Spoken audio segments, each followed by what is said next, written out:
Brothers and sisters, Muslims of a quality commitment to Allah,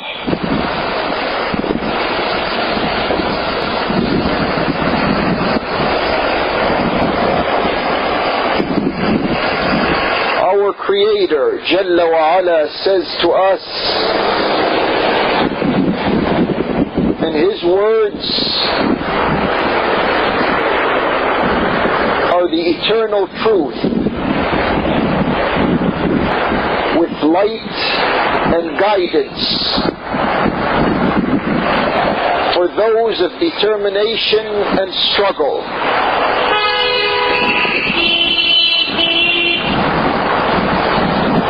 يا أيها الذين آمنوا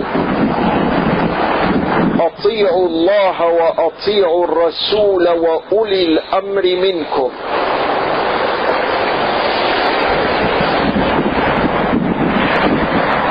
O you who are firmly committed, securely committed to Allah, meaning to Allah's power, obey Allah and obey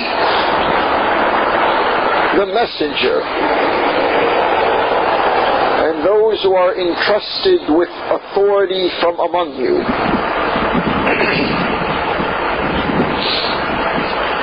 We have been tracing the issue of authority among us in the khutbahs of more than a year that have lapsed, in a historical way that brings out our first generation in its ups and its downs, in its corrections and its errors, in its strengths and its weaknesses.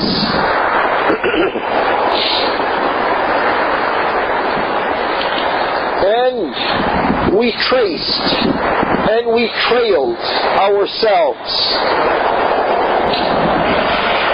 through the administrations of the four successors to Allah's Prophet. May Allah's peace and blessings be upon him and those belonging to him. And we reached a point in our common history in the last khutbah in which we realized that a new gap developed in the administration of what is now southern Iraq, and the abdication of his responsibilities by Abdullah ibn Abbas, leaving the Basra governorate, as it were, and fleeing, in a sense, to Mecca. It is not easy to focus on this particular time in our history and the cleavages that became part of that particular time period.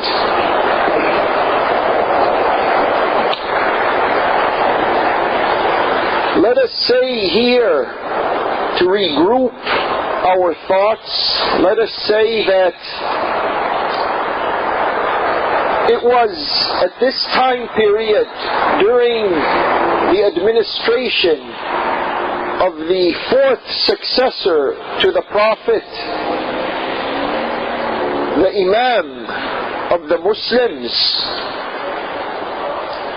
that we begin to have a better understanding of what is called Al Asabiyya. This is a concept of clannish solidarity.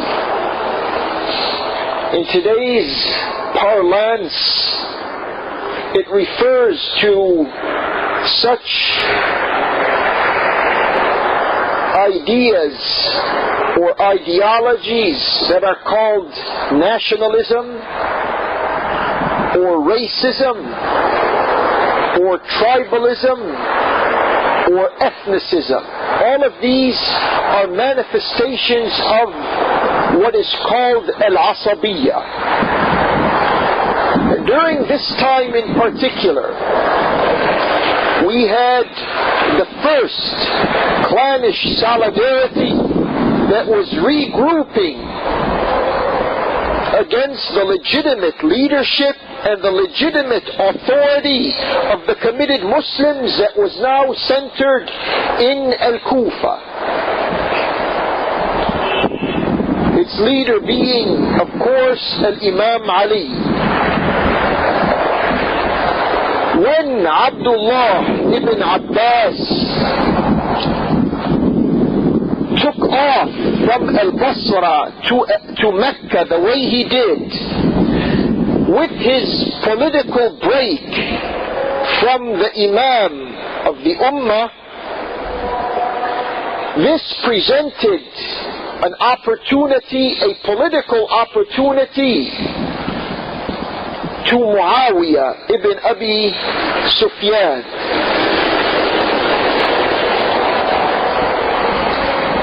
After having joined Egypt to the Levant,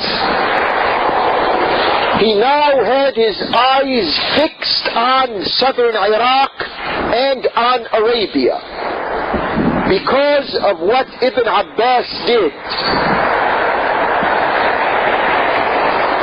Now we can see how when the closest of allies, when they break with themselves, how they offer opportunity for those who have a political agenda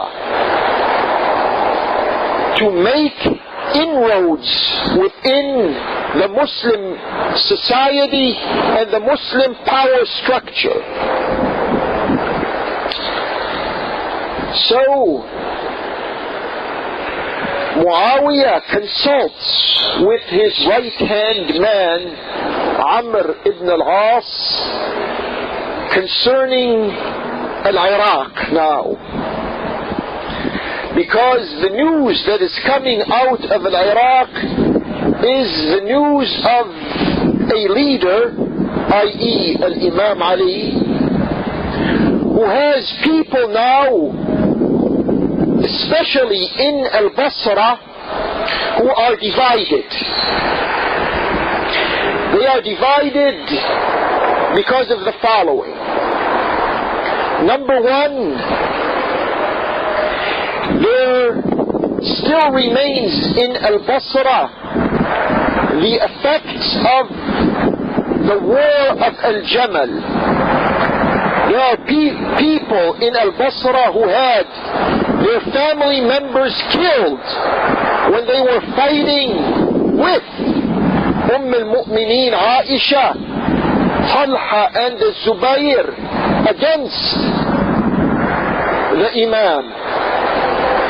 So here in Al-Basra there were among some people the attitude of scores to be settled in today's language. And then there were some people in Basra who simply gave up